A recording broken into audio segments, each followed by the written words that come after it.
My name's Andy Fry. I'm here at the Digital Content Forum with Gerrit Kemming, who is the CEO of Quintus Studios. Gerrit, you're an old friend of this event. You've been here 4 years. Just tell people a little bit about what you do first. Well, we are a channel business, but also a global distributor, linear and digital, and we produce for our YouTube channels as well as for linear channels.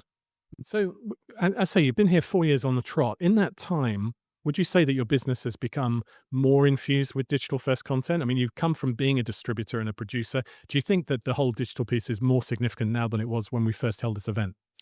Well, the question is what you call digital first in our space, because what we do for digital first also ends up in linear, right? But I would say it's a lot more digital focused in total as a whole as a business. And when it comes to the stuff that we have in the pipeline, there's a lot of digital first stuff coming up, not so much in the linear space for sure. So, you've just come off the panel, which has been talking about the future of Factual. Can you give me a sense of some of the themes that came up during the panel?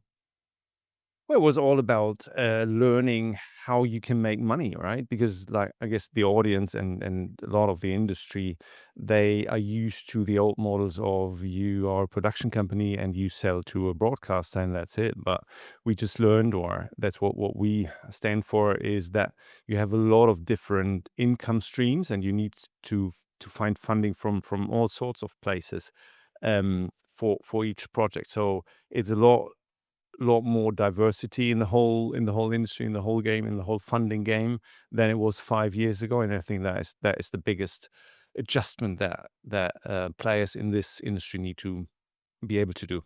So, if you had to give people an illustration of a recent show that you've put together in an interesting way financially, just some of the headlines. How have you put that show together? Well, so there's different cases. So either we produce for ourselves and then simply sell it into TV, or we produce together with a linear broadcaster and then sell it to TV again and distribute it digitally. Or we're currently working on a format that we are producing in Q1 next year, which is funded partly by a German DBU, it's called, so the German body, a governmental body that funds sustainable content. That is part of the funding. The other part of the funding will come from brands, and the rest of the funding will be covered by us ourselves. But then through AdSense on our channels, we will make back the money. Brands have kind of been a common theme all day. People have been talking about it in various contexts. I suppose it makes sense to see brands in entertainment. Not always. We don't see brands in documentary quite so much. Do you think that there's more scope for the two to work together? Well, I think yes, there is, but it's.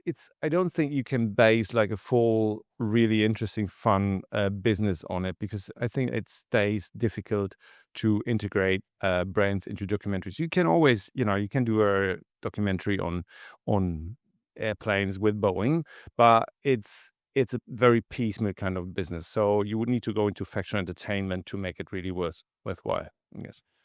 Final question. I think we've spoken just very briefly in the past about this kind of new style of content, the kind of the Ben Zan style of content, sort of lower budget, maybe 5 grand, to pieces that aren't traditional TV. I think that's a space that you're becoming increasingly active, isn't it? Yeah, absolutely.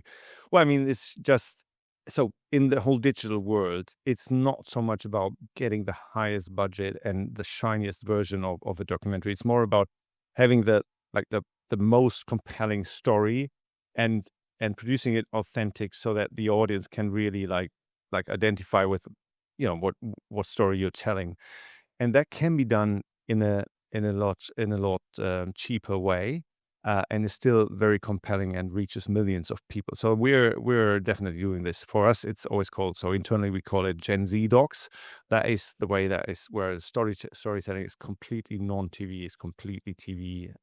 Completely YouTube focused. Now, Brilliant. Garrett, lovely to talk to you. Thank you for your time. thanks a lot. Bye bye.